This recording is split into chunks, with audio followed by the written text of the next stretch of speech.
Bagaimana sih proses Jepang kalah perang dengan sekutu?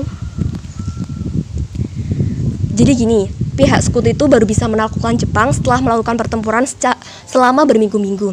Pada tanggal 6 Agustus dan 9 Agustus 1945, tentara Amerika Serikat itu menjatuhkan bom atom di Hiroshima dan Nagasaki. Kedua kota di Jepang tersebut sangat hancur lebur dan membuat mental Jepang anjlok. Hal itu kemudian mengakibatkan Jepang menyerah kepada pasukan sekutu pada tanggal 15 Agustus 1945. Jadi penyebab Jepang menyerah kepada sekutu itu apa sih? Dan sebegitu hancurkah Jepang waktu itu? Penyebab penyerahnya Jepang kepada sekutu adalah peristiwa pengeboman di kota yakni Hiroshima dan Nagasaki. Pengeboman tersebut telah menewaskan dan melukai ratusan ribu manusia. Tak hanya itu, efek radiasi dari senjata nuklir juga membekas dalam waktu yang sangat lama. Pemandangan mengerikan itu akhirnya membuat moral tentara Jepang runtuh seketika. Padahal sebelumnya itu pasukan Jepang dikenal selalu tampil habis-habisan dalam setiap pertempuran. Mereka tidak segan untuk bunuh diri daripada harus menyerah. Dampak bagi Indonesia saat Jepang menyerah apa sih? Jadi gini, ketika Sultan Syahrir mendapat informasi melalui radio bahwa Jepang telah kalah dan menyerah kepada sekutu, momen ini kemudian dimanfaatkan Indonesia untuk mempercepat proklamasi kemerdekaan Indonesia. Terus peristiwa Jepang menyerah pada sekutu apa hubungannya dengan Rengas Dengklok? Setelah mendapat kabar bahwa Jepang menyerah, pada 12 Agustus 1945, utusan Jepang melalui Marsekal Terauchi di Dalat, Vietnam mengatakan kepada Soekarno dan Hatta bahwa Marina Jepang akan memberi kemerdekaan untuk Indonesia. Jepang ingin proklamasi dilakukan pada 24 Agustus, 2 hari setelah pulang dari Vietnam. Hatta menceritakan kepada Sultan Syahrir tentang hasil pertemuannya itu.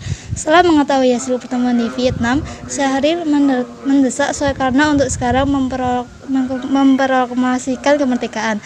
Menurut Syahrir, keinginan Jepang yang menunda-nunda itu hanya siasat semata sebagai tipu muslihat. Namun Soekarno masih mengikuti kata Jepang. Jadi apa sih peristiwa Rengas Dengklok itu? Peristiwa Rengas Dengklok adalah peristiwa penculikan yang dilakukan oleh sejumlah pemuda terhadap Soekarno-Hatta.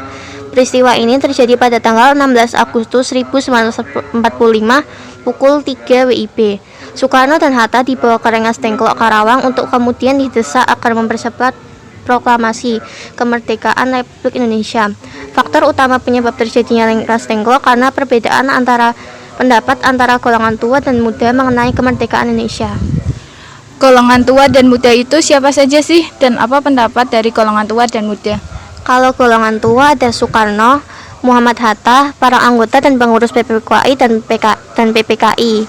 Kalau golongan muda ada Soekarni, Chairul Saleh, Yusuf Kunto, Muwardi, Soedanco, Singgih, Wikana Sayuti Melik, Sudiro, PM Diah, Tejohar Nur, Kusander, Subadio, Supianto Margono, Adam Malik, Armansyah. Golongan tua berpendapat bahwa proklamasi harus dilakukan lewat PPKI dan menunggu kabar dari Jepang. Sedangkan golongan muda berpendapat untuk segera memproklamasikannya kemerdekaan secepatnya tanpa bantuan dari Jepang. Setelah terjadinya perbedaan, apa yang dilakukan golongan muda?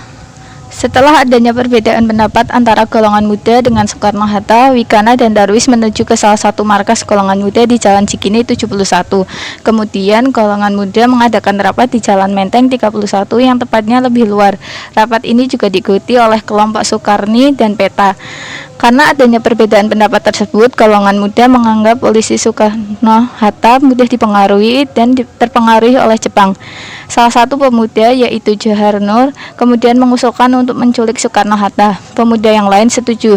Kemudian dipilih Rengas Dengklok yang menjadi salah satu markas PET. Sultan Syahrir tidak setuju dengan rencana tersebut setelah mendengarnya dari Subandio yang tidak hadir rapat. Tetapi dengan keputusan sudah dibuat, Sultan tidak bisa berbuat apa-apa. Bagaimana sih proses penculikan Soekarno-Hatta? Pukul 4:30 pada 16 Agustus 1945, Soekarno-Hatta dijemput golongan muda dari rumah masing-masing. Golongan muda membagi dua tugas untuk menyebut Soekarno dan Hatta. Soekarno-Hatta tiba di Rengas Dengklok sekitar pukul 7 disambut oleh seluruh anggota PETA. Dibawa ke rumah milik seorang pemimpin PETA di Jau Kei Siong. Rengas Dengklok agar mudah mendeteksi pergerakan tentara Jepang jika menuju tempat itu. Soekarno-Hatta dibawa ke sebuah ruangan berlantai papan tanpa meja dan kursi. Hanya ada tikar pandan. Rupanya tempat ini merupakan ruang tidur para prajurit PETA. Setelah diculik, apakah golongan tua yang lainnya juga tahu? Dan bagaimana sih proses selanjutnya? Subarjo mendapat laporan dari sekretarisnya pukul 8 waktu Indonesia Barat bahwa Soekarno hilang dari Jakarta.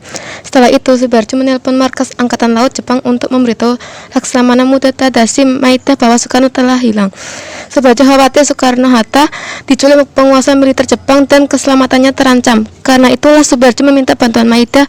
Lalu Maeda memerintahkan Nishijima mencari informasi. Nishijima mendatangi Wikana di rumahnya dan bertanya tentang keberadaan Soekarno-Hatta. Wikana terlihat gugup dan gelisah ketika menjawab ketidaktahuannya mengenai keberadaan Soekarno-Hatta. Dengan desakannya, Wikana mengatakan gerakan kemerdekaan harus diperjuangkan bukan sebagai upah yang diterima dari orang lain meskipun harus dicapai dengan kekerasan. Wikana menyatakan akan mendatangkan Soekarno-Hatta asalkan keselamatan mereka terjamin. Maeda akan mendukung proklamasi kemerdekaan Indonesia. Kemudian Subarjo membujuk mengembalikan Soekarno-Hatta ke Jakarta dengan memberikan jaminan bahwa kemerdekaan Indonesia akan segera dilaksanakan. Kesepakatan yang terjadi di Jakarta antara golongan tua yang diwakili Ahmad Soebarjo dengan golongan muda yang diwakili Wikana. Kedua golongan tersebut sepakat proklamasi kemerdekaan akan dilaksanakan di Jakarta. Dengan kesepakatan tersebut, Ahmad Soebarjo dijemput oleh Soebarjo untuk kembali ke Jakarta. Soebarjo menjanjikan kepada golongan muda yang berada di Rengas Dengklok bahwa proklamasi kemerdekaan Indonesia akan dilaksanakan pada 17 Agustus 1945 paling lambat pukul 12 WIB. Dengan jaminan proklamasi kemerdekaan tersebut, Soekarno-Hatta diizinkan kembali ke Jakarta. Dan akhirnya proklamasi kemerdekaan Indonesia diproklamasikan Soekarno dengan didampingi Hatta pada Jumat 17 Agustus 1945. Maka berakhir pula peristiwa Rengas Dengklok.